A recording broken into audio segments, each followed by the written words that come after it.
tiene que utilizar ese mismo bien para respaldar otras obligaciones. Claro, pero si usted va a tener ese bien para respaldar otras obligaciones, eso no le quita el carácter accesorio.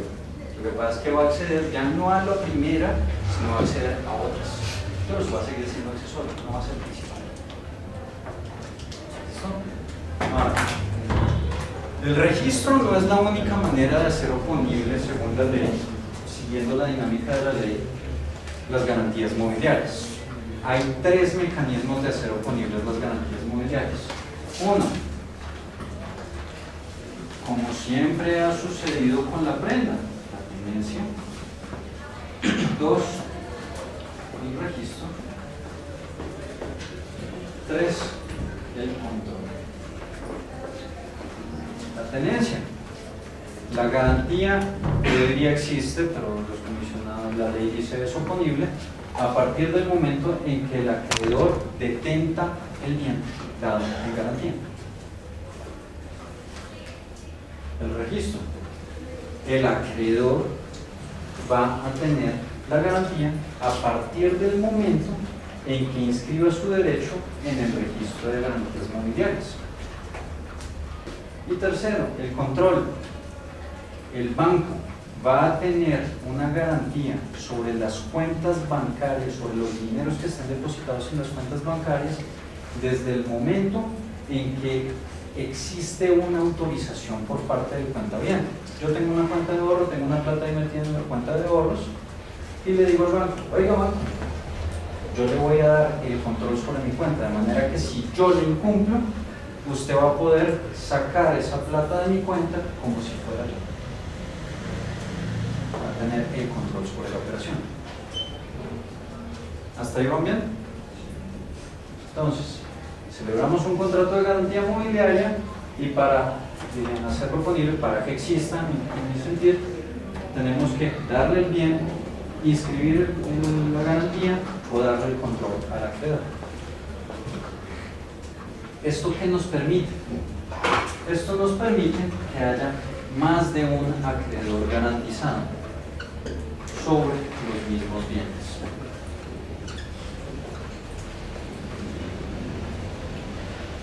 Así como en las hipotecas puede haber más de un acreedor hipotecario. ¿Y cómo vamos a resolver este conflicto?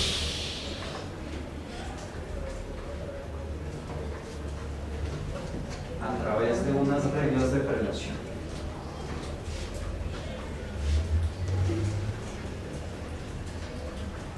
Hay unos mecanismos de oponibilidad que son más fuertes que otros. El registro es el más fuerte. Si yo inscribo en el registro mata tenencia y el registro mata control. ¿Listo?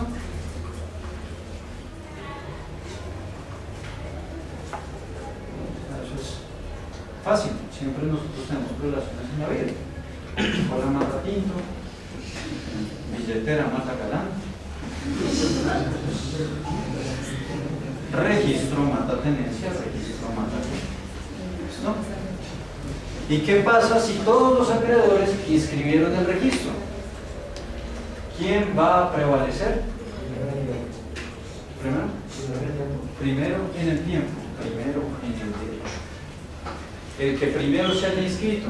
No, pero es que lo inscribimos el mismo día. El que primero se haya inscrito, según la hora. No, pero es que lo inscribimos dentro de la misma hora. El minuto, el segundo, el milisegundo, el tiempo en internet se cuenta en milisegundos. El primero que aparezca en esa lista. Fantástico. Vamos a tener garantías de primer orden, de segundo orden, de tercer orden, así como tenemos hipoteca de primer grado, de segundo grado, de tercer grado. ¿No? Hasta ahí vamos bien. ¿Cuál es el problema de todo este sistema?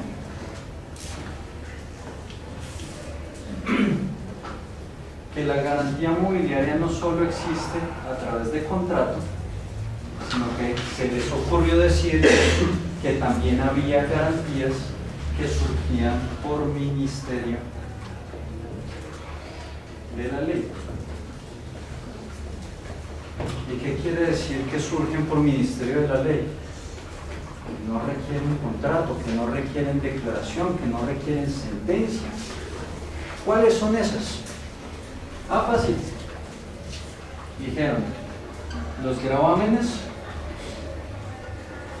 judiciales y los gravámenes tributarios y los derechos de retención.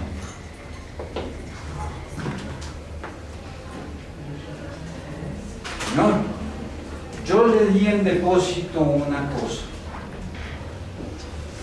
pero el depositario tuvo que incurrir en expensas para mantener la cosa. El depositario tiene el derecho de retención sobre la cosa cuando se la vaya a pedir el depositante hasta que no le reembolsen las expensas. Ese es un derecho sobre un bien mueble derivado de la ley que la ley considera garantía mobiliaria. Si yo tengo ese derecho de retención sobre esa cosa, tengo una garantía mobiliaria. ¿Cómo la hago exigible? En ese momento ya es exigible porque la detento. Pero si hay alguien que le inscribió antes una garantía mobiliaria sobre el mismo bien, prevalece el que le inscribió antes. Hasta ahí vamos bien porque son relaciones entre particulares. ¿Qué es un gravamen judicial? Una medida cautelar. Un acto del juez que para asegurar un derecho termina decretando una medida sobre el bien. Ejemplo, un embargo, un secuestro. Y le digo yo al secuestre, oiga, secuestre, yo juez, poder coercitivo del Estado, le ordeno que usted tenga esos bienes allí, los aprehenda y los congele, porque esos bienes van a estar a órdenes del proceso donde se decretó ese embargo. ¿Cuál es el problema? El embargo se considera garantía mobiliaria. Si se considera garantía mobiliaria, es una garantía mobiliaria que se hace oponible a través de la tenencia por parte del secuestro. No importa que sea un acto del poder, el ejercicio del poder coercitivo del Estado. La ley de garantía mobiliaria equipara el acto judicial con el contrato. Y puede perfectamente decir, señores, el contrato que se inscriba primero prevalece sobre la medida cautelar del secuestro. Así de absurdo. ¿Qué es lo que puede llevar? ¿A qué puede llevar eso? Y lo digo no porque yo piense así, sino porque uno tiene que estar preparado para eso. ¿A qué puede llevar eso? Puede llevar a que ustedes son diligentes, llegan, inician su proceso ejecutivo, obtienen el decreto de medidas cautelares y llega su deudor, que no es bobo, se da cuenta de que hay un proceso ejecutivo porque se metió al sistema Justicia 21 y vio que estaba allí. No, ¡uy! Salió una auto de medidas cautelares.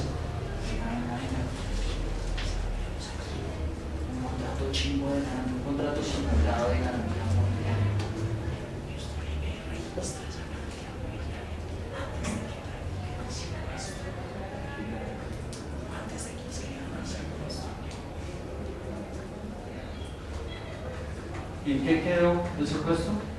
¿En qué quedó el demandante del proceso ejecutivo que hizo todo lo que estaba en su poder y lo expuesto?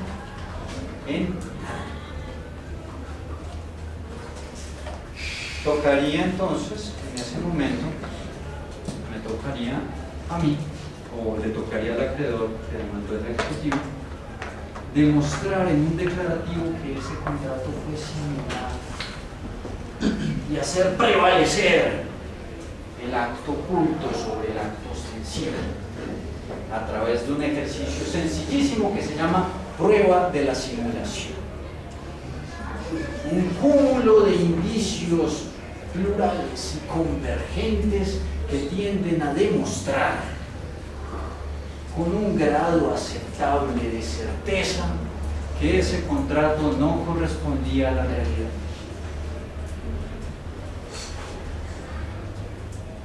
maravilla, ¿no? A eso se prestan unos sistemas que son irrepresivos. Entonces, vamos resumiendo. Tenemos una garantía mobiliaria que surge a través de contratos o por ministerio de la ley y que se hace oponible a través de la tenencia del registro del control, entre los cuales prevalece el registro y entre los registros prevalece el que primero se haya hecho. Hasta llegamos bien. ¿Qué se requiere para este contrato? Cuando lo hacemos a través de contrato. Artículo 12. No, hagamos una cosa. Antes del artículo 12, el artículo 3. ¿Alguien tiene que leer el artículo 3? ¿Cómo debería estar redactada la norma para que se tipo de productos pase? ¿Cómo debería estar redactando la Tiene que respetar como el derecho de registro. Tú no deberías equiparar el contrato con la sentencia judicial, o con la providencia judicial. La providencia judicial debe prevalecer sobre el contrato, porque si no lo que vas a generar es un incentivo perverso para que ocurran ese tipo de cuestiones. Y digamos, si en el caso que él tenga tendencia y el otro tenga control, ahí pues prevalece. Si uno tiene tenencia y el otro tiene control, pero hay una regla que también se sujeta al tiempo. En el artículo 49, si no estoy mal, aquí está la regla para...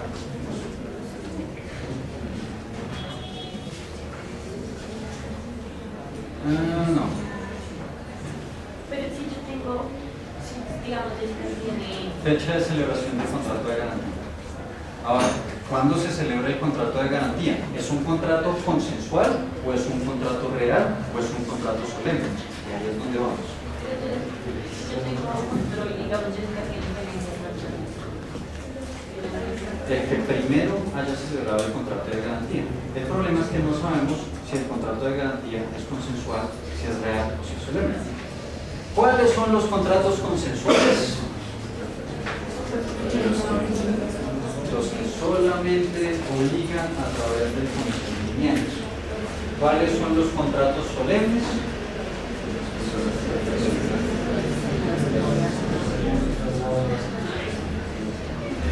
Los que solamente, voy a interpretar que todo eso fue un coro armonioso que dijo, los que requieren que el consentimiento se exprese a través de una forma especial que determina la ley. ¿Existen solemnidades convencionales? No sé, ¿tú qué opinas? ¿Tú opinas que sí? Yo opino que no. Yo opino que no existe. No es por rivalizar, hay posiciones encontradas y la Corte Suprema de Justicia de hecho le da la razón a Carlos Julio. Hay una sentencia de José Fernando Ramírez Gómez del año 2000 que dice que el contrato de compra y una de Héctor Marín Naranjo del año 94, si no se dice en una revisión, que el contrato puede ser solemne por voluntad de las partes. Yo no estoy de acuerdo, porque hay dos artículos del Código Civil, y esta es mi posición, que desvirtúan las solemnidades convencionales. Los mismos dos artículos que utiliza la jurisprudencia para hablar de solemnidades convencionales. El 1858 y el 1979. ¿Qué dice? Si las partes pactaron una forma, el contrato no existirá mientras no se cumpla con esa forma, a menos que las partes hayan empezado a ejecutarlo. Entonces, si existe sin haberse cumplido con esa forma convencional, quiere decir que no era un requisito de existencia. Quiere decir que no era una solemnidad porque el contrato volvió a su cauce consensual. Sea para la compraventa, sea para el arrendamiento, y es la única norma que trae son las únicas normas que traen disposiciones sobre las solemnidades convencionales. Pero yo soy consciente que soy una posición absolutamente minoritaria al respecto. Contratos, entonces, consensuales, el solo consentimiento, los solemnes, los que requieren que el consentimiento se exprese a través de una forma, y los reales, los que exigen la entrega de la cosa. La entrega real y material, la entrega a través de las formas de tradición picta, del 754 del Código Civil, o la entrega a través de otros mecanismos como el registro, que le da igual el poder de disposición al acreedor sobre la cosa. Ahora, ¿Ustedes qué opinan? ¿El contrato de garantía inmobiliaria es consensual, es real o solemne?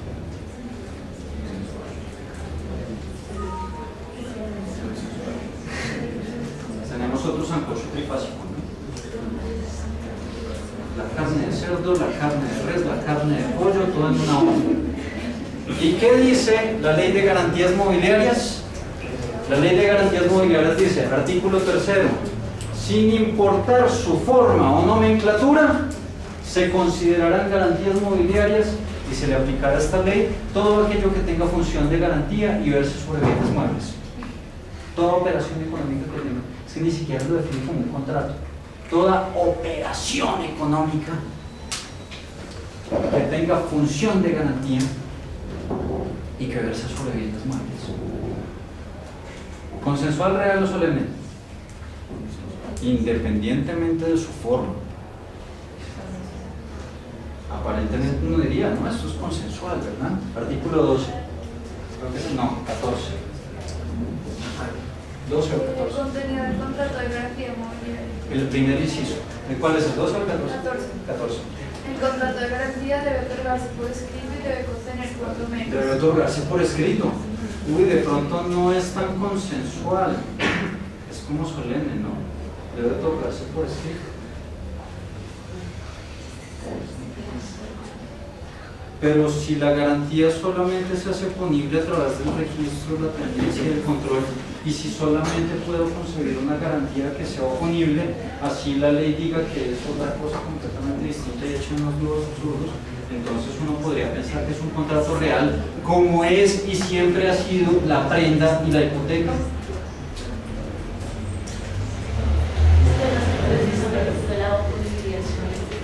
¿Perdón?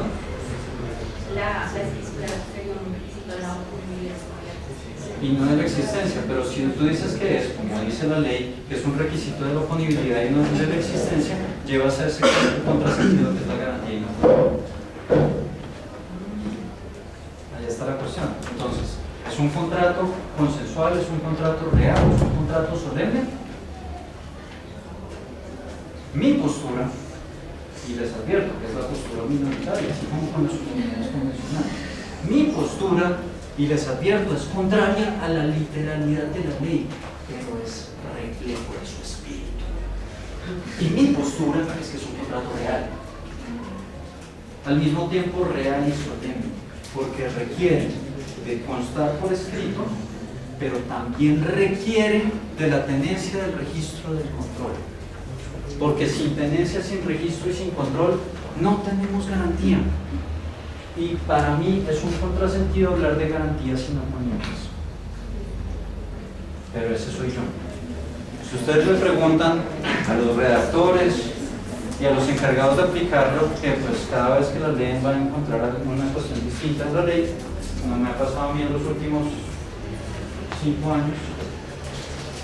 5 años porque la ley es de 2013, pero yo la vengo conociendo desde que era un proyecto de ley en el 2012.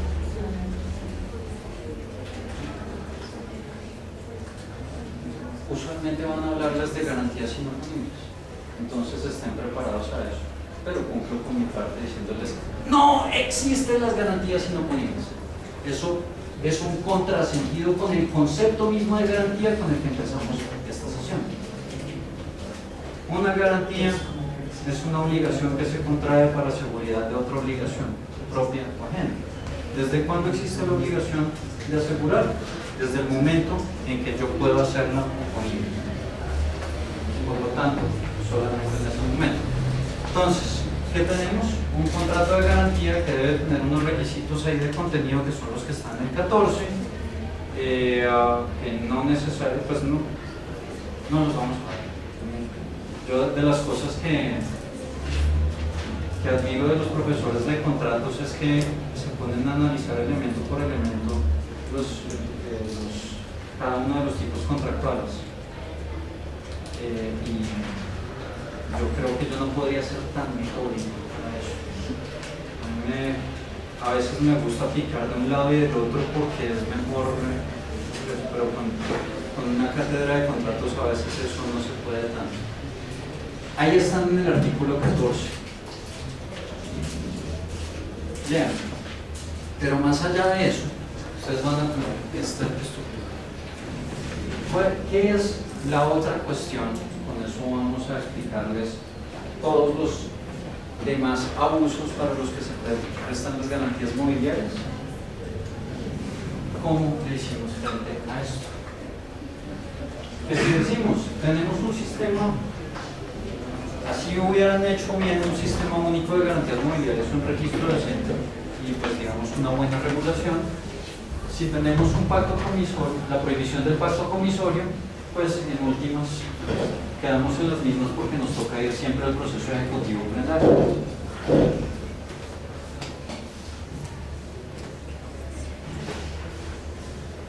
A la ley le habría bastado derogar esos artículos del Código Civil y del Código de Comercio. Si no estoy mal, es el artículo 1203 del Código de Comercio y el artículo 2422 del Código Civil. Si no estoy mal. Allá en el artículo de derogatorio tú que tenías mira abierta el ley de garantías mobiliarias. El artículo debe ser el 91, dice esos dos artículos. 2422 del Código Civil y 1203 del Código de Comercio. La presente ley entrará en vigencia 6 meses después de su publicación. Y deroga expresamente todas las disposiciones que les sean contrarias. Chiste, mano, cada vez que. En serio. Presidía Francisco Reyes Villamizar esa comisión. Estaba el profesor suplente de Fernando Inestrosa en obligaciones y negocio jurídico externado en esa comisión y salen con semejante barrabasada. Deroga expresamente todas las disposiciones que les sean contrarias. Eso es la definición legal de derogatoria clásica. Después de eso dice, en especial, los artículos 1203, 1208, 1203 del Código de Comercio y del Código Civil menciona el 2422. Es 2427. 2427 es 2400, es el 2422. 2422. Bastaba con que el legislador hubiera derogado la previsión del pacto comisorio. ¿Eso qué quería decir? Que si nosotros pactábamos que el acreedor prendario, el acreedor garantizado, como lo quieran llamar, se podía apropiar de los bienes, hacer dueño de los bienes dados en garantía ante el incumplimiento del deudor, sencillamente poníamos una condición y era un pacto accesorio al contrato de garantía mobiliaria. Fantástico. Pero el legislador no se quedó ahí, que habría sido la solución óptima. La opción que se puso, hizo un capítulo entero que se llama ejecución. En ese capítulo entero que se llama ejecución, dijo: vamos a regular una cosa que se llama el pago directo. Vamos a regular una cosa que se llama ejecución judicial. Y vamos a regular otra cosa que se llama ejecución especial de la garantía mobiliaria. ¿Qué es el pago directo? Es otro nombre para denominar el pacto comisorio. Es el pacto a través del cual el acreedor garantizado se puede apropiar de los bienes dados en garantía ante el evento de que el deudor incumple. Punto. Pero entonces llegó la ley y dijo: ok, este pacto lo vamos a tratar como la ley no dice qué es, para no es un pacto. Después llegó un decreto reglamentario que no puede contrariar ni puede decir lo que no dice la ley. Llegó y dijo: esto es un procedimiento. Cuando todos sabemos que los procedimientos son un tema de reserva legal. Y entonces se inventaron un montón de reglas para que los jueces hagan efectivos los pactos de pago directo. Aquí el artículo 60 de la Ley de Garantías Mobiliarias establece 3 supuestos y le quedó debiendo uno. en estos supuestos yo digo, ok, si las partes pueden pactar que el acreedor se apropie de los bienes, ¿qué pasa si el deudor no quiere entregarle los bienes? Entonces dice, aquí se puede presentar una solicitud de aprehensión y entrega, pero no dice cuál es el procedimiento ni nada. Si la ley no dice cuál es el procedimiento, ¿a dónde nos vamos para mirar el procedimiento? Al Código General del Proceso. Y el Código General del Proceso dice, si usted quiere aprehender, lograr la aprehensión y entrega de algo, aquí aprehensión y entrega es obligación de, puede ser entendida como una obligación de hacer o una obligación de dar. Esto es un ejecutivo por obligación de dar, lo interpreté yo. No. El decreto 1835 de 2015 llegó y dijo, eso es un procedimiento y es una diligencia en que con la simple solicitud del acreedor garantizado, el juez tiene que ir, llegar, coger y entregar. Sin ninguna clase de respeto por el debido proceso. ¿Y eso aplicaría a todas las garantías móviles, las garantías móviles que son derechos de retención? No, las que tengan el pacto de pago directo. Eso es una convención especial. Si el acreedor garantizador y el garante se comprometen a que ante el incumplimiento del deudor, el deudor puede ser el mismo garante o puede ser una persona distinta, si el deudor incumple, tú te apropias de los bienes, tú como te organizas. Entonces, en ese caso, porque pactamos con pago directo, y en ese caso, tú podrías solicitar eso. Si yo no lo hago directamente. Segundo, ¿qué hacemos para evaluar el bien? Dicen, claro, porque necesitamos evaluar el bien. El monto de mi garantía no depende del monto del crédito, sino depende del monto del bien. ¿El crédito cabe o no cabe acá? Entonces es importante evaluar el bien. De hecho, en cualquier proceso ejecutivo siempre vamos a tener el avalúo de los bienes. ¿Cómo sabemos qué valor le vamos a dar? Para saber si fue suficiente o no fue suficiente. Entonces, dice la ley, usted va a ir ante un perito de la lista de la Superintendencia de Sociedades, cuyo dictamen pericial va a ser obligatorio.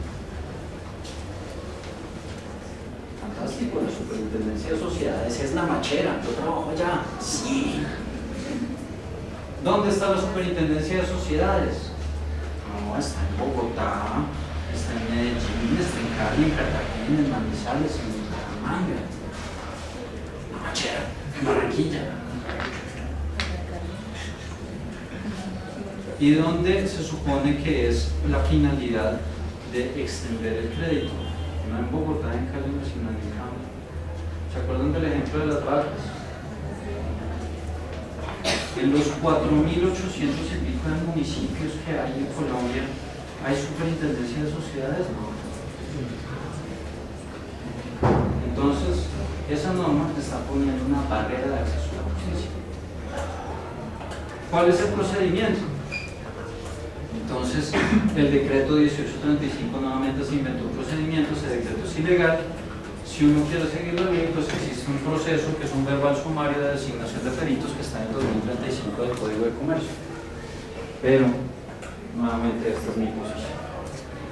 Tercera cuestión. ¿Qué pasa si hay un saldo? Es decir, si el bien dado en garantía excedía el monto del crédito, es decir, el bien valía 1.000, el crédito valía 800. Queda un saldo a favor del garante por 200, ¿verdad? ¿A quién se lo doy? ¿A quién se lo consigno?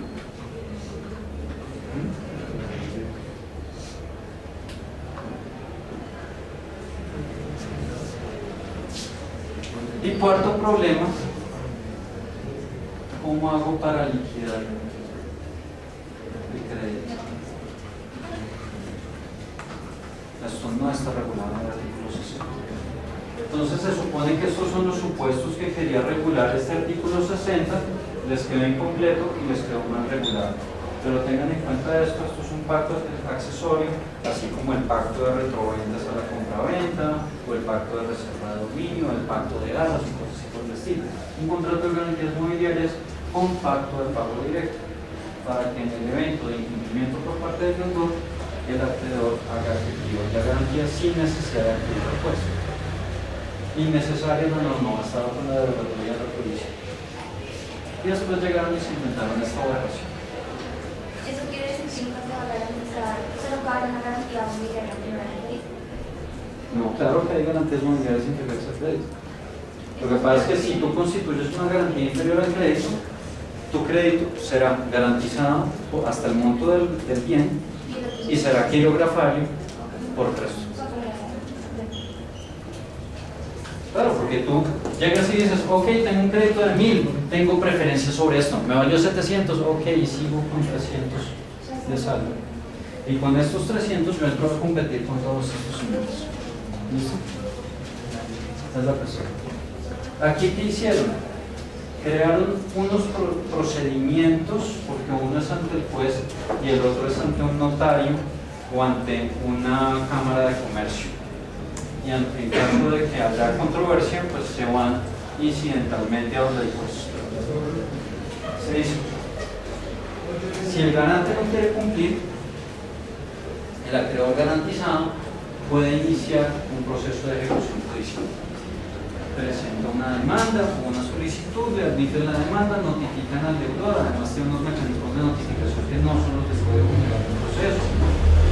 En alguna norma dice que la notificación es el registro de la demanda en el registro de garantías mobiliarias, cosa que es absolutamente extraña, pero eso está lleno de contradicciones.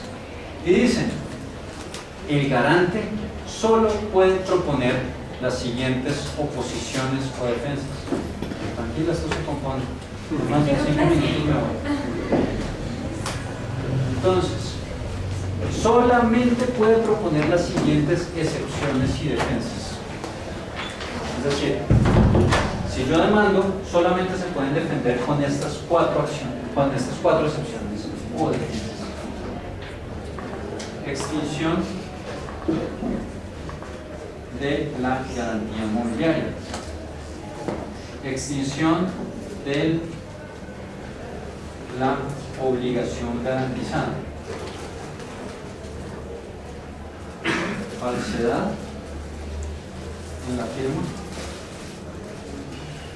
y error en la cantidad reclamada.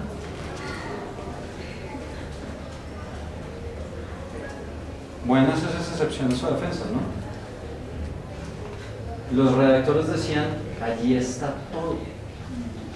Porque fíjense, no dijimos pago de la obligación garantizada, dijimos extinción. Y dentro de las modalidades de extinción de las obligaciones está el pago, pero también está la anulación, la compensación, la confusión, la prescripción, la pérdida de la cosa libre. Entonces, allá está todo. Fantástico. No, allí no está todo. Miren esta cuestión. ¿Cuáles son las fuentes de las obligaciones?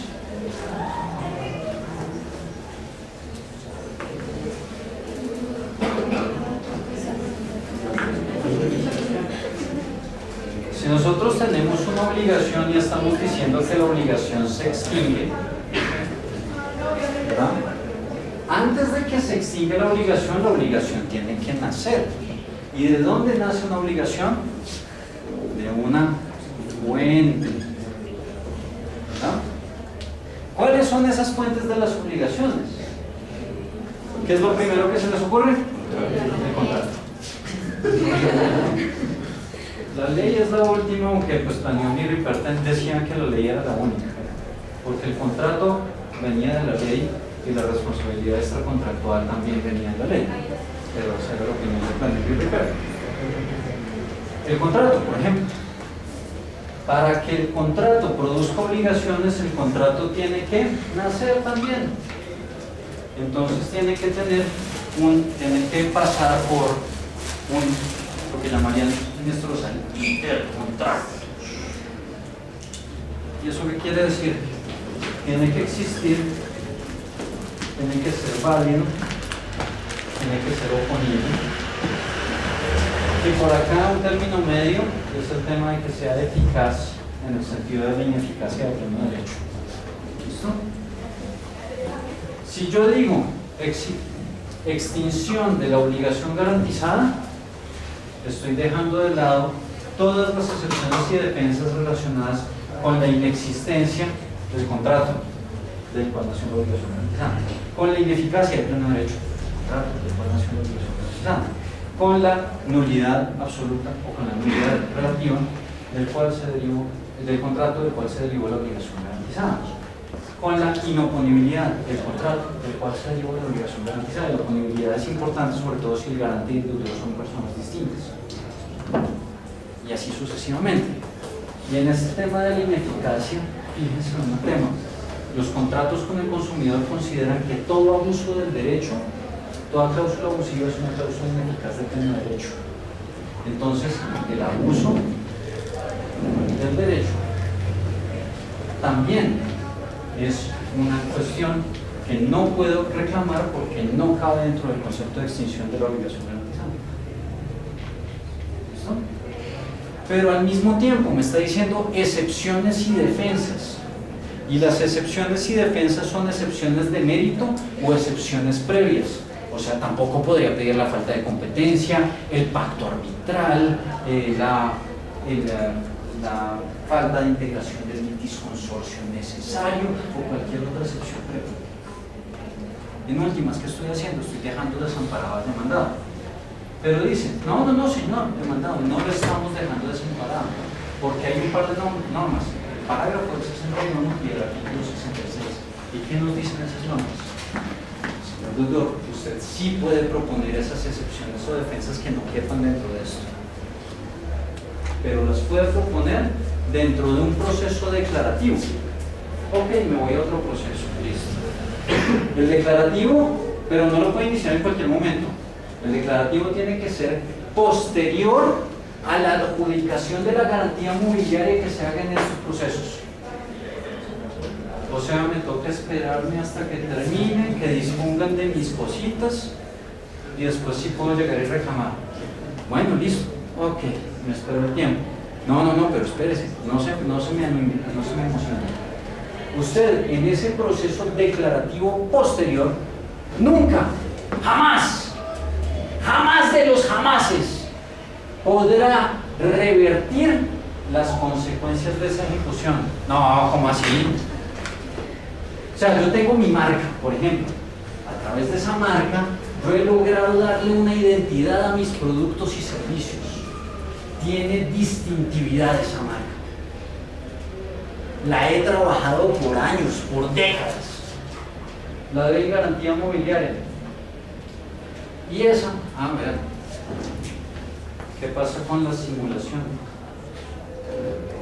La simulación tampoco cabe en la extinción de la obligación garantizada, porque la extinción de la obligación garantizada supone la realidad del contrato del cual derivó la obligación garantizada y el cumplimiento de la obligación garantizada o la extinción de otra forma.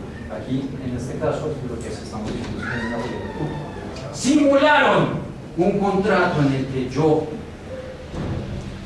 constituí la garantía o en el que yo me obligué. Con base en ese contrato simulado, iniciaron una ejecución. No me dejaron hablar porque no estaba acá. Me quitaron mi marca. Una marca Coca-Cola. Y una vez me quitaron mi marca, me obligaron a que yo planteara esta simulación a través de un proceso declarativo posterior. Pero las consecuencias de la simulación no son que esa marca regrese a mi patrimonio. No, señores, esa marca nunca va a regresar a su patrimonio. Si acaso le van a poder compensar con un Pero es que a mí, ¿para qué me sirve la platica si ya se me fue la mano? Yo no voy a poder seguir explicándolo. ¿Qué abuso?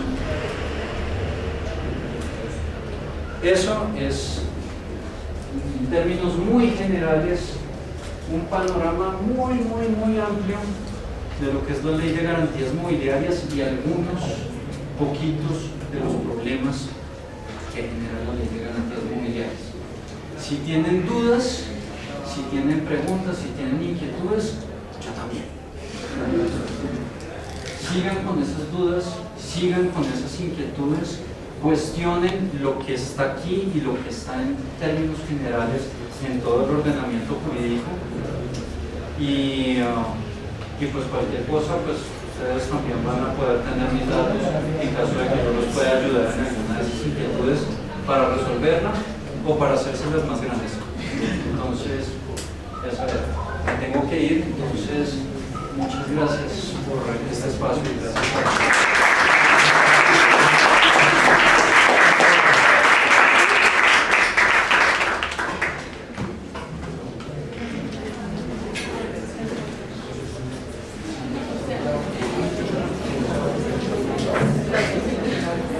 Por qué